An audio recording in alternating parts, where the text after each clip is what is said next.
안녕하세요. 반갑습니다. 이빨톡톡TV 채널을 운영하고 있는 BJ 이빨톡톡입니다. 오늘부터 이제 가끔 한 번씩 제가 이제 경제 예언이라는 이제 데이터로 이제 분석을 해서 이제 미래의 경제 상황을 예측해보는 그런 이야기를 좀 해볼까 해요. 2020년 예언, 강남 집값 반토막이 된다. 이런 류의 오늘 제목을 설정을 했는데요. 이제 과거의 데이터로 살펴보고 이제 움직였던 데이터를 살펴봤을 때 강남 집값은 일단 지금 거품이 너무 상당히 껴있는 상태다. 이 거품은 언젠간 빠지게 되고 이 강남의 집값이 상당한 거품이 끼어 있기 때문에 이 거품이 빠질 날이 멀지 않았다. 그런 이야기를 오늘 해볼까 합니다. 자, 그럼 지금부터 한번 살펴보겠습니다. 자, 데이터로 강남을 살펴보자. 자, 30평형대 강남구 아파트 평균 평당 가격이 지금 평당 한 3,500만원 정도 해요. 자, 1인 가구의 지속 증가 인구 감소, 또 가계부채는 이미 감당하기 어려운 수준까지 올라와 있죠. 자, 가장 많이 거품이 낀 곳은 강남이에요. 왜 강남일까요? 강남이 인구가 많아요. 인구가 많고, 또, 기업들이 많고, 하다 보니까, 부채가 가장 큰, 이제, 우리나라에서, 부채를 가장 많이 가지고 있는 곳이 강남이다. 자, 부채가 가장 많다는 소리는 부실하다는 소리예요. 그리고, 거품이 많이 껴있어요. 가격 거품. 거품이 많이 껴있다는 소리는 고평가가 되어 있다는 소리죠. 그렇다 보면 이게 다시 원래 가치로 돌아오는 시점이 멀지 않았다. 그래서 저는 이제 집값이 이제 내려오기 시작할 때 가장 많이 빠지고, 가장 빨리 이제 폭락을 경험하게 될 곳이 강남이라고 생각을 합니다. 일단 가장 많은 거품이 낀 곳이 강남이니까 집값의 폭락이 예정되어 있는 현재 상황으로 볼 때 강남권의 집값이 가장 큰 타격을 입을 것은 불을 보듯 뻔하다. 부채의 압박이 현실화되면 이때 금리 인상 등의 요인으로 주택담보대출의 부담이 증가될수록 강남권의 고가 아파트를 소유하고 있는 사람들은 집값이 보다 저렴한 곳으로 이동을 할 것이다. 이건 당연한 부분이죠. 이제 시세 차익을 거둔 사람들. 시세 차익을 거둔 사람들은 당연히 이제 매도 욕구가 가중이 될 거고요. 이제 차익을 이제 현실화해야 되는 그런 부분에 있기 때문에 그런 부분이 이제 많이 부각될 거고, 또 이제 부채가 너무 많이 껴있어서 부채 비중이 이제 부채 부담이 되는 사람들은 부채 부담을 덜기 위해서 그거보다 더 저렴한 주변으로 일단 이사를 가게 되겠죠. 그렇게 되면 강남에 집을 소유하고 있는 사람들은 매도 욕구를 강하게 느낄 것이다. 그렇다 보면 여기 매물이 많이 나오게 되면 당연히 집값은 하락하게 되겠죠. 자, 일단 그리고 기업들이 지금 이동을 하고 있습니다. 기업들이 경기도권으로 이동을 많이 하는 걸 볼 수 있고, 지금 보면 신도시라고 그래가지고 신도시가 들어서는 곳들도 대부분 경기도권이에요. 경기도 같은 경우는 이제 땅값 상승이라든가 이런 부분이 지금 가파른 이유가 간단해요. 경기도가 빚이 없어요. 경기도가 빚이 없기 때문에, 빚이 없다 보니까 지금 대한민국에서 가장 잘 사는 시도군이 아닐까 그런 생각을 해봅니다. 그러다 보니까 이제 기업들한테 이점을 줄 수 있는 부분들이 많고, 그 부분에 대해서 이제 마케팅을 많이 하면서 각 지자체들이 기업 유치를 위해 열을 올리고 있죠. 그래서 땅값을 깎아주고 이런저런 이점을 주면서 마케팅에 열을 올리고 있어요.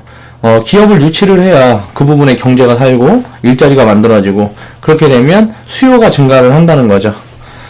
서울 그리고 강남으로 인구가 몰리는 이유 중 첫 번째는 일자리예요. 지금 전라도나 이런 부분들이 인구가 지속적으로 계속 감소를 하는 이유가 일자리 때문에 그렇습니다. 자, 가서, 지금 전라도가 싼 건 알아요. 싼 건 아는데, 가서 내가 농사 짓고 살 게 아닌데, 거기에서 무슨 일을 어떻게 해야 될지를 몰라요. 사람들이. 그렇기 때문에, 물가도 싸고, 상대적으로 물가도 싸고, 살기는 더 편하지만, 일단 돈을 벌어야, 물가가 싸든 말든 일단 돈을 벌어야 내가 생활을 할 거 아니에요. 그러다 보니까 그런 부분들 때문에 부각을 받지 못하고 있는 건데, 이제 이런 부분들이 슬슬, 이제 부각을 받을 수 있는 그런 시점이 나올 것이다. 그러다 보면, 이제 많이 몰려있는 곳에서, 이제 그보다 덜한 곳으로 인구의 이동이, 생길 수밖에 없다. 지금 보면은, 도심지나 도시 쪽으로 자꾸 이 사람들이 몰리는 이유가 일자리 부분 때문에 그래요. 그런데 이런 부분들이 도시보다 오히려 그 외 지역에서 더 많이 앞으로는 창출이 될 거다. 기업들이 이제 온라인이 활성화되면서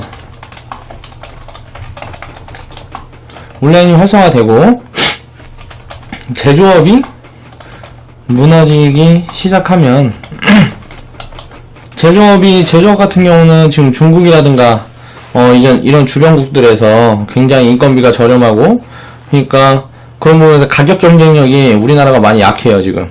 그렇다 보니까 제조업은 계속 지금 우리나라처럼 성장을 한 단계에서는 제조업 비중은 계속 줄 수밖에 없습니다. 그렇다면 서비스업이나 이제 뭐 4차 산업, 뭐 금융업, 이런 부분에 대해서 이제 부각이 되기 시작할 건데, 이런 부분들은 꼭 도심지라고 유리한 부분이 아니기 때문에 온라인을 중점으로 하는 오프라 배제하는 기업들이 많이 늘어날 거다. 자, 이렇게 오프라인을 배제를 하고 온라인으로 무언가 영업을 하고 하는 기업들이 늘어나면 늘어날수록 이제 오프라인에 중점이 되어 있는 상권, 이런 부분들이 점점 이제 가치가 떨어지겠죠. 그렇게 되면 가장 먼저 타격을 볼 수 있는 데는 강남이다. 결국 서울과 강남의 지리적인 강점이 점점 퇴색되고 있다는 소리고, 결국 거품은 속도의 차이만 있을 뿐 점점 빠질 것은 불을 보듯 뻔하다. 2020년에 꼭 강남의 집값이 폭락하진 않을지도 모릅니다.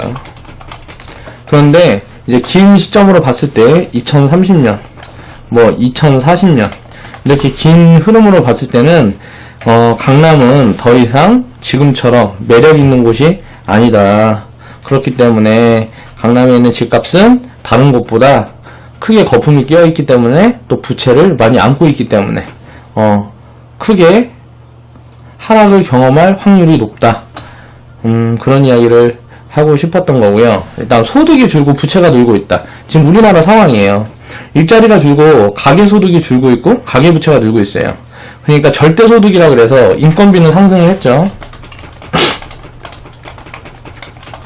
인건비는 상승을 했는데 일단 부채 증가가 더 가파워요. 더 빨리 늘고 있다. 그렇다 보니까 소득이 늘었어도 절대소득, 그러니까 부채를 탕감을 하고 남는 소득이 점점 줄어들고 있다는 소리예요. 이거는 무슨 소리냐 하면은 이제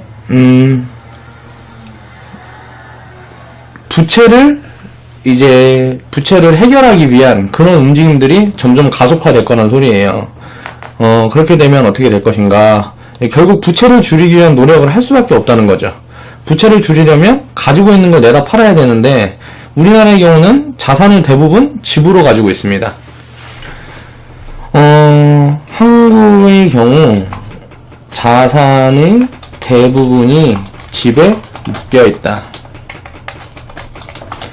그렇다 그러면 집에 묶여 있으면 내가 일단 살 곳은 있어야 되니까 강남에 집을 처분을 해도 다른 곳으로 이동을 해야겠죠. 그렇게 되면 상권에 올 것이다. 상권의 변화가 올 거라는 거예요. 지금 저도 전라도 광주라든가 예, 뭐 경상도, 부산 이런 곳을 가보면요, 뭐 경상도, 대구, 사실 뭐 서울이랑 별로 다를 게 없어요. 강북 같은 데보다는 더 잘 돼 있는 것 같아요. 근데 요즘 경기도를 가보면, 경기도 같은 경우가 아파트나 살기는 도로 같은 부분도 서울 같은 데보다 훨씬 잘 돼 있고요. 그 일단 좁아터진 골목들이 없어요. 그리고 주차장이 훨씬 잘 돼 있죠. 그러면 이제 생활 편의성도 그렇게 서울보다 오히려 그 외지역으로 나가는 것이 훨씬 살기가 편한 시점이 오고 있다. 우리나라의 경우는 자산의 대부분을 집으로 가지고 있기 때문에 이런 부분에 대해서 우리는 생각을 해봐야 되고, 강남 같은 고평가되어 있는 주택을 마련하기보다 그 외 지역에 더 관심을 둬야 되지 않나, 그런 생각을 해봅니다. 결국 이제 파산하는 사람들은 집이 경매에 넘어갈 거고, 그보다 여유가 있는 사람들은 부채를 줄이기 위해 보다 싼 곳으로의 수요가 움직이게 될 것이라는 거죠. 그렇다면 거품이 가장 크게 끼어있는 강남이 집값이 떨어지는 시점에서는 가장 크게 타격을 입을 것이다. 그렇기 때문에 강남 하는 우리나라의 이 문화적인 이런 부분들도 앞으로는 많이 바뀌지 않을까, 그런 생각을 해보면서 제가 이런 이야기를 오늘 다뤄보려고 준비를 해봤습니다. 결국 2020년, 꼭 2020년이 아니라도 강남 집값은 정말 큰 하락을 경험을 할 것이고, 그런 시기가 지금 거의 다가와 있다. 이런 생각을 해보면서 나중에 이제 세월이 2년, 3년, 5년 뭐 이렇게 지나면서 지금 제가 이렇게 했던 이야기들, 이런 부분들에 대해서 한번 다시 짚어볼 수 있는 그런 시간이 되었으면 하네요. 오늘의 영상은 이제 여기서 마치고요. 지금까지 이제 BJ 이빨 톡톡이었습니다. 좌측 하단에 보시면 추천 마크 있어요. 추천 마크 한 번씩 클릭해 주시고요. 시간이 되시는 분들은 광고도 한번 시청해 주시길 부탁드릴게요. 예, 감사합니다. 다음에는 더 좋은 이야기를 가지고 여러분을 찾아뵙겠습니다.